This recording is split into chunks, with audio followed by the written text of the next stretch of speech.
Bueno, para dar principio les agradezco muchísimo la invitación para esta entrevista. Es un honor y más que me dices que soy el primero entonces estar estrenando esta sección. Y muchísimas gracias por la invitación y felicidades por la página.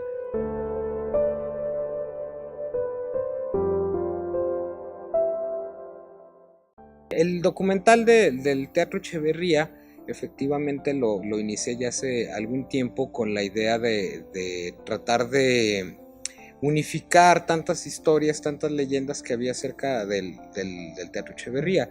Algunas, por principio de cuentas, les comento que no existe un dato histórico verídico oficial que nos pueda decir cuándo fue fundado el Teatro Echeverría. ¿Por qué? Porque en tiempos de la Revolución llega un gavillero, un revolucionario llamado Delfino Rosales, y la especie de presidencia municipal que se llamaba que era una casa consistorial, estaba ubicada donde ahora está el edificio Primero de Mayo, y llega este revolucionario Delfino Rosales y quema todo el archivo.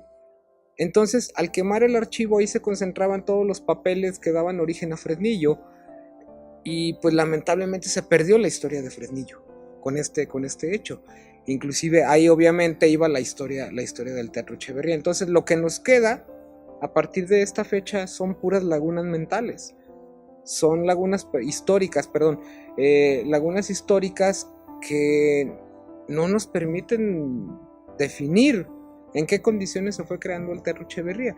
Entonces me di a la tarea de empezar a investigar, pero lo difícil es cómo creas la historia de algo que carece de antecedentes escritos o formales. Y empecé a datar algunas fechas, entonces me di a la tarea de utilizar algunas formas, metodologías de investigación que te permiten llevar a que si no conoces el hecho histórico, la fecha en sí o el suceso, te permite investigar el contexto que se vivía en el momento. Entonces estamos hablando del siglo XIX, mediados del siglo XIX, y entonces no existe del teatro, pero sí existía lo económico, lo social que rodeaba Fresnillo, que rodeaba el país. Y entonces me di a la tarea de empezar a buscar todo ese tipo de datos para poder armar una especie de historia, ¿no? Y esto me llevaba indudablemente a lo que es José González Echeverría, a lo que es Francisco García Salinas, algunos otros personajes, y me llevó increíblemente a un personaje que todos conocemos en la historia desde primaria, que es Antonio López de Santana. Y me sorprendió porque Antonio López de Santana tuvo mucho que ver aquí en Fresnillo.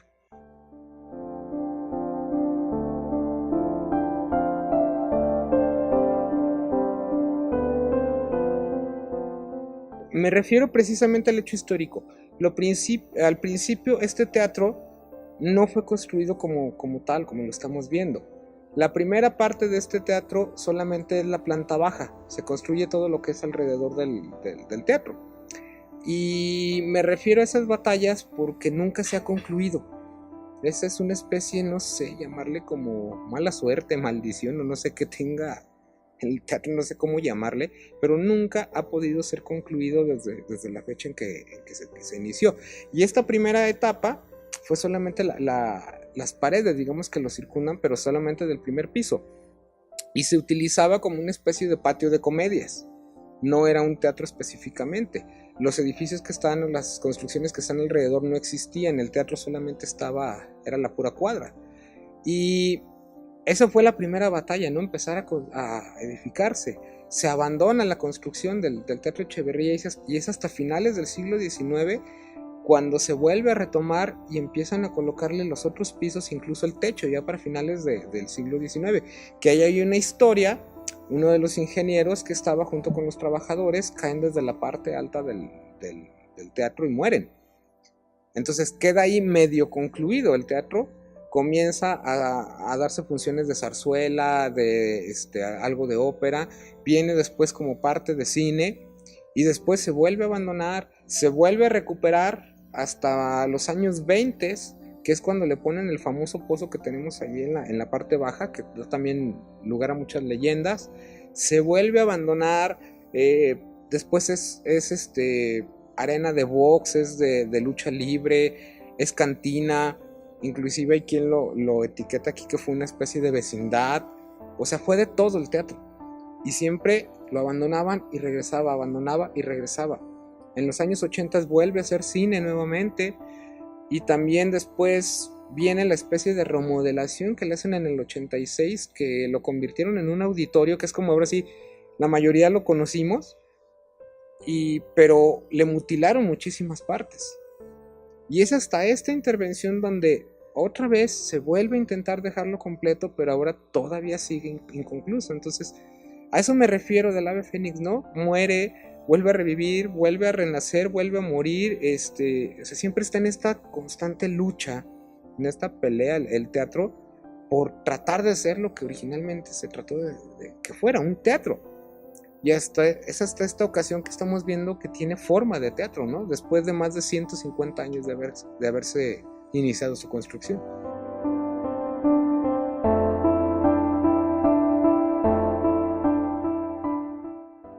Bueno, o sea, el teatro, imagínate, desde 150 años de historia, qué gente ha pasado y qué gente no ha pasado por estos lugares, ¿no? Te puedo hablar de que para finales del siglo XIX hubo una boda muy elegante aquí de la familia Yaguno, que todavía por ahí existen.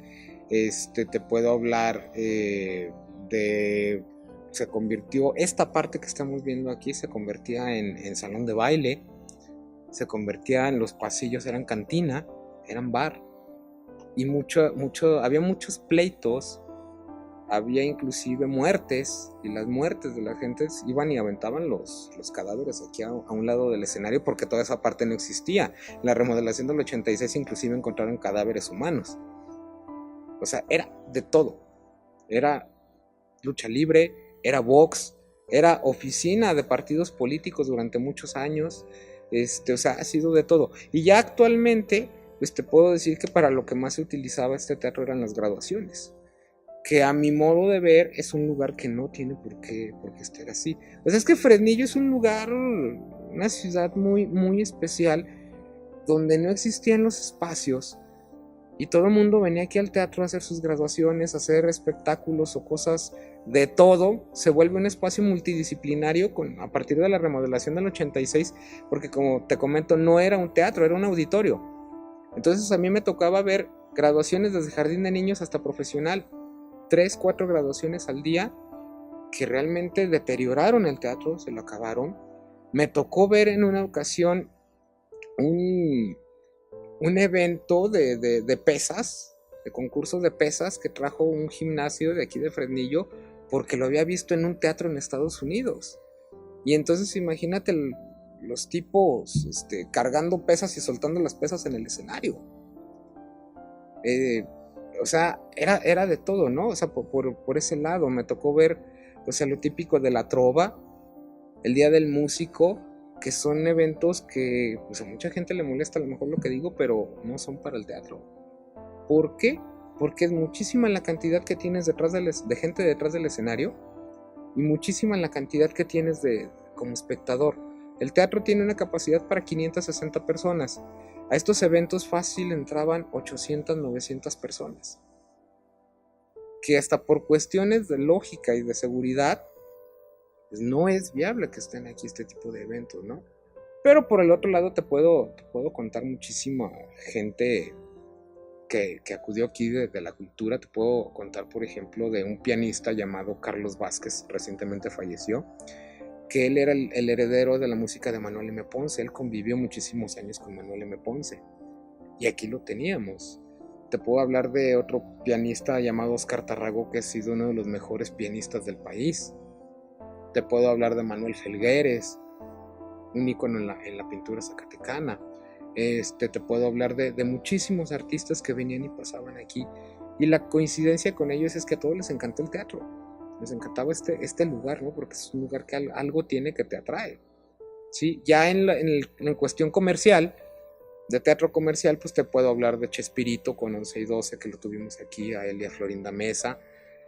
Tuvimos a Eugenio Derbez, tuvimos a Sergio Corona, tuvimos, por ejemplo, había un programa que se llamaba Puro Loco, que era de comedia, con Carlos Méndez, Amaranta Ruiz, hija de José Carlos del gran actor José Carlos Ruiz, que estuvieron aquí en Fresnillo. Entonces todo ese tipo de eventos eran los típicos eventos que se llenaban a tope, ¿no? Los otros eventos típicos eran el de la rondalla de Saltillo, ¿no? Que nosotros ya le decíamos que ya venían otra vez, ¿no? Pero eran filas enormes de gente que le daba vuelta al jardín para poder entrar a ese tipo de eventos. Posteriormente la rondalla de Saltillo ya no funcionó tanto y ya no llenaba, ¿no? Pero en sus épocas de oro, digamos, de la rondalla de Saltillo aquí estaba, ¿no? Eso por citarte eventos populares, ¿no? Pero tuvimos a la Sinfónica de Marina, tuvimos a la Sinfónica Nacional, tuvimos, o sea, obras y espectáculos de renombre internacional.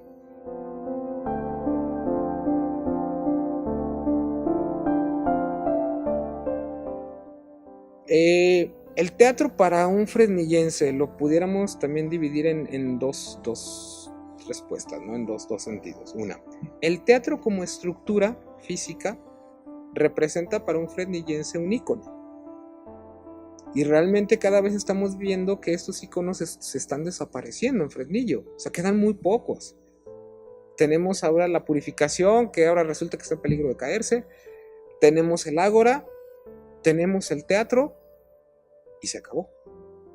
No tenemos más íconos en Fresnillo.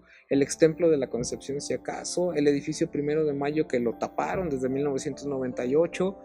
Entonces, como que es esa idea del fresnillense que es de todo y nada a la vez. Entonces, como estructura arquitectónica, pues es un ícono el teatro. Pero viene la contraparte. El teatro como espectáculo o el venir al teatro, lamentablemente en Fresnillo no sucede. A mí me sorprendió a partir de esta remodelación que hubo el Festival Cosmicómico de Teatro, que sí se empezó a llenar. Había filas. Inclusive llegaba yo con mi cámara y grababa porque era algo inaudito. Gente formada en el teatro para ver teatro. Es algo que no se veía en Fresnillo. Ojalá que a partir de esta remodelación, que no sea solo el morbo de venir a ver el teatro, y ojalá que sí comience la gente a asistir. Pero como espectáculo el teatro para el fresnillense no. O sea, la cultura no la apoya. No le gusta. Es muy difícil que venga. O sea, haces muy buenos eventos, vienen 30 personas, 40 personas, siempre somos los mismos los que venimos, ya nos conocemos, ¿no? Ya hasta sabemos en qué lugar se va a sentar cada quien. O sea, es muy difícil la cultura desarrollarla en Fresnillo. Entonces, como espacio arquitectónico es un símbolo, es un ícono. Todo el mundo decía que se reabra el teatro, que ya nos entreguen el teatro. Y ahora que ya está reabierto, ojalá que realmente sea esa espinita por asistir a los eventos del teatro. Pero ahí lo principal o lo más preocupante es que realmente este teatro funcione como teatro. No como espacio para graduaciones. No como espacio para espectáculos que no tienen absolutamente nada que ver. Porque para eso se utilizaba el teatro. Y esa es una gran preocupación que existe.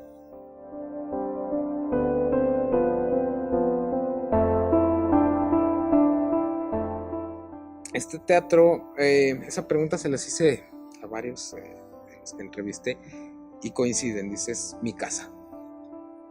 Dices, es mi casa. ¿Por qué? Porque todos los que nos dedicábamos al arte, hay dos espacios aquí nada más, que es el Ágora y es el teatro. Y durante muchos años se utilizó aquí el teatro, los camerinos, algunos otros espacios como talleres artísticos.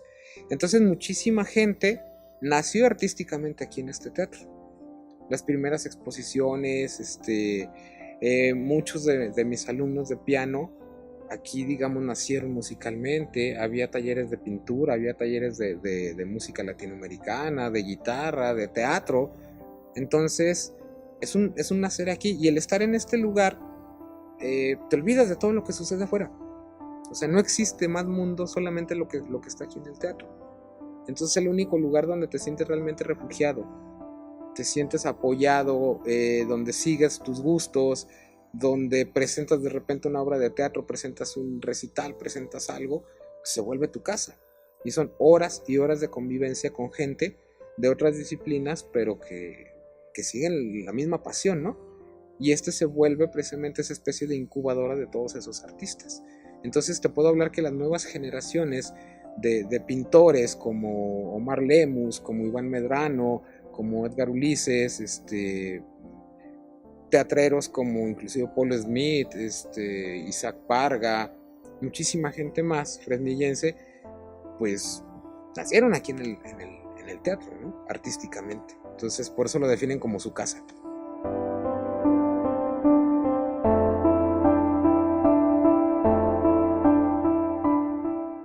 Primeramente, dejar de ver al teatro como una mina de oro.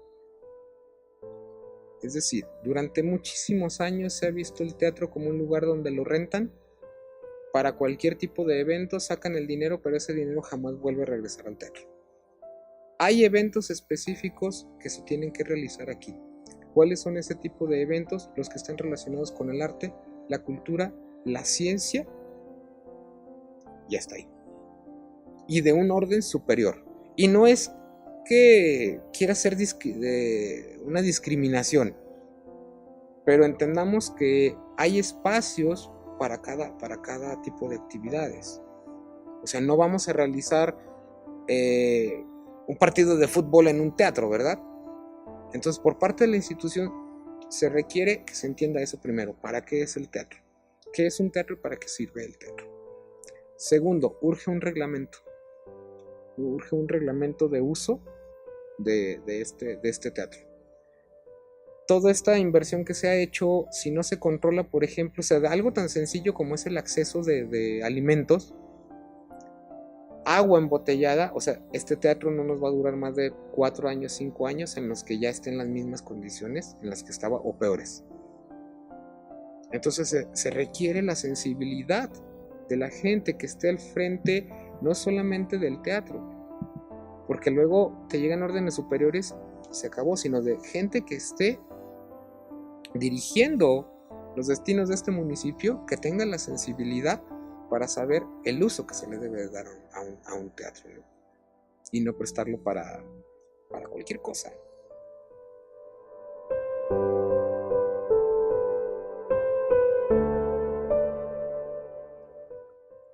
¿Por qué hacer un documental del Teatro Echeverría? Bueno, esa pregunta. Primero, la respuesta es porque así como te mencioné que los artistas decían que esta es su casa, yo también así lo considero. Esta fue mi casa, pero literalmente fue mi casa. Yo aquí en este lugar viví 5 años. Yo me desempeñaba allá por el año 98 al 2003 más o menos. Me desempeñé como maestro de piano, jefe de personal, y me encargaba también de la difusión cultural. Entonces era un trabajo muy absorbente donde entrabas a las 8 de la mañana pero no tenías un horario de salida. Inclusive había ocasiones en que pasábamos 24 horas completas aquí, montando escenografías, recibiendo gente, llevándolas a los medios de comunicación, preparando el espectáculo, y cuando terminaban, pues despidiéndolos, llevándolos al hotel a cenar, y te regresabas porque ya estaba el siguiente evento para el día próximo. Esto, por ejemplo, los festivales culturales.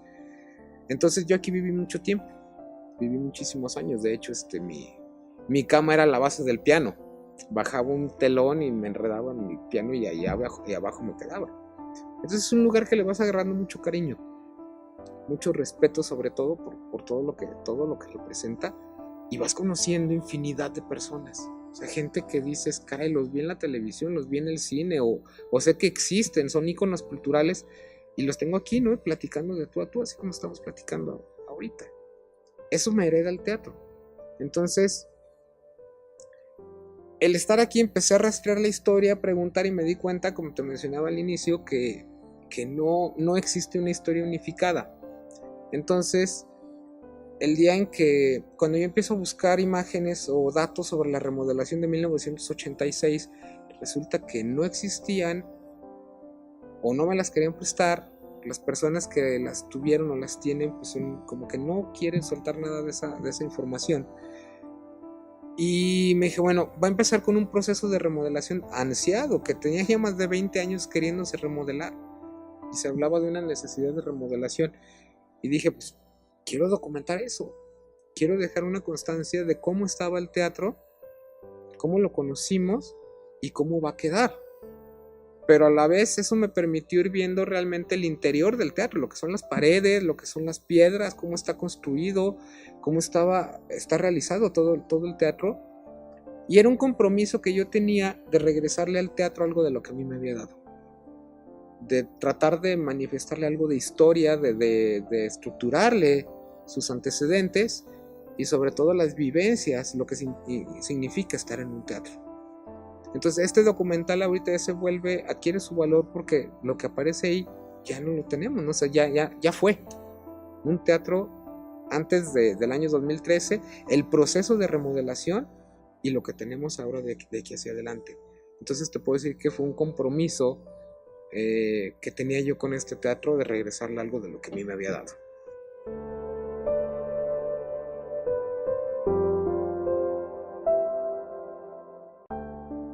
Bueno, los cambios que se dan es que adquiero todavía más cariño y admiración por este lugar y más respeto. ¿Por qué? Porque lo ves de una manera y te digo, después lo empiezas a ver realmente en su interior como era. O sea, cuando quitan todo el enjarre, cuando quitan todo el techo, cuando quitan todo eso, ver realmente lo que los primeros ingenieros, los primeros arquitectos vieron en este teatro, lo que ellos hicieron. Estás viendo el pasado del teatro, ¿no? O sea, te menciono, por ejemplo, lo de las paredes, que es un tipo de piedra el primer piso, el segundo piso y tercer piso son otro tipo de piedras que nos habla de una construcción en diferentes etapas. Estás viendo, digamos, al desnudo el teatro, que es algo que nadie había visto en muchos años. Entonces tener esa oportunidad pues, te compromete más, ¿no? Te agarras, tienes mucho más cariño por este lugar. El ver descubiertos, por ejemplo, por primera vez los palcos, que digamos desde que González Echeverría lo pensaba, o el arquitecto que lo realizó, porque no tenemos el dato, pensaba en esos palcos, y ser ahora esta generación los primeros que podemos ver por fin un grupo de palcos que nunca habían existido, el ver cómo se regresa un piso que le habían mutilado al edificio por caprichos de alguien. O sea, eso es un compromiso, ¿no? Y entonces adquieres mayor cariño. Y al ir rastreando la historia encuentras los datos que no sabías, más historias, más leyendas, más cosas, y pues te hace sentir con más amor por este lugar. Inclusive en juego le digo de repente a mi esposa, ¿sabes qué? Si un día me muero, a mí que me entierren en el teatro. Y si ahí vas a andar con los fantasmas, no le hace que yo sea otro fantasma del teatro, pero yo quiero estar ahí. Entonces es un lugar que sientes mágico, ¿no? Ahora en la remodelación, en uno de los eventos, me quedé platicando con algunos de los trabajadores de aquí, y nos grita otro, dice, ya vamos a cerrar, ahí se quedan, y yo, con todo gusto, yo aquí me quedo, ¿no? O sea, aquí no me da miedo, fíjate que me daba más miedo estar en casa de mis papás que estar aquí. O sea, caminaba a 2, 3 de la mañana a oscuras y me sentía en mi casa, me sentía a gusto. Entonces es un cariño que le vas agarrando a este lugar.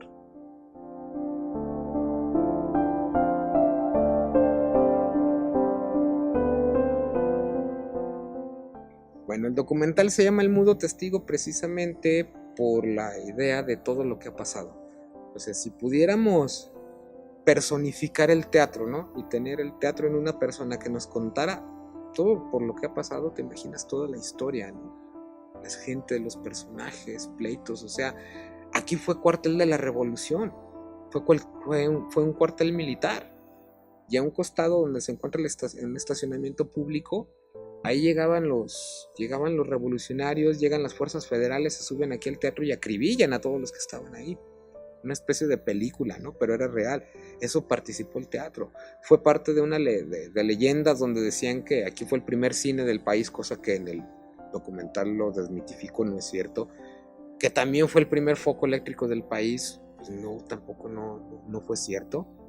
O sea, tantas y tantas historias, ¿no? Recuerdo, por ejemplo, el año 2003, que fue el último día que yo estuve aquí, el 3 de septiembre, que fue el evento de la trova fresnillense, donde uno de los músicos, el señor Marcelino, más conocido como el Afinante, sale al escenario, le dedica una canción a su esposa, y cuando termina de cantar la canción, cae muerto en el escenario.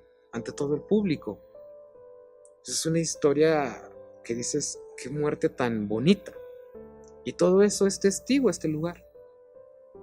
De esas y infinidad de historias, ¿no? Entonces por eso, y pues obviamente no habla, es un mudo testigo, ¿no? Que ha pasado muchísimos años, pero que de alguna forma había que hacerlo hablar, buscando, rastreando datos históricos, anécdotas que te cuenten, digamos, entre todos los personajes, digan, este es el Teatro Echeverría. Por eso se llama el mudo testigo. No sé si, bueno, ya con esto concluyo con tus preguntas. No sé si tengas tú algún comentario extra que decirnos, algún mensaje para la gente de ti. Bueno, pues nuevamente muy agradecido por esta entrevista, y a diferencia de cualquier otra situación de las que comenté, el documental está a su disposición. Lo hice con el fin de generar un respeto por este inmueble. Realmente no hay un costo económico. Bueno, cuesta bastante. Cuando iniciaba decían que se puede gastar uno en filmar, no, ya cuando me metí a hacer el documental me di cuenta que es un dineral lo que se gasta. Afortunadamente recibí el apoyo del gobierno del estado por parte del Instituto Zacatecano para poderlo realizar, pero realmente yo no quiero lucrar con ese trabajo. Yo lo que quiero es que lo difundan, lo muevan, y vean lo que es el Teatro Echeverría y respeten este lugar realmente. Sí, que se le dé ese respeto cuando vengas, sepas dónde tienes que sentar, cómo te tienes que sentar, cómo tienes que llegar, o sea, porque es todo un ritual acudir al teatro, no es lo mismo que acudir al circo, que acudir a un estadio, o sea, el ir a un teatro requiere un ritual especial para poder estar ahí, poder disfrutar, pero sobre todo que conozcan lo que yo encontré, lo que yo viví, poderlo compartir, y si a alguien le sirve para futuras investigaciones, para lo que sea, bueno, ahí está un precedente. Y en este caso, yo diría, digan sí a la piratería, ¿no? Cópienlo, difúndanlo, regálenlo, hagan lo que sea. Bueno, no me respeten mis derechos de autor, ¿no? Que me costó mucho trabajo, pero difúndanlo y respeten el teatro, acudan al teatro, y hay que agarrarle mucho cariño a este lugar porque, como mencioné, es uno ya de los pocos íconos arquitectónicos que nos queda en Fresnillo.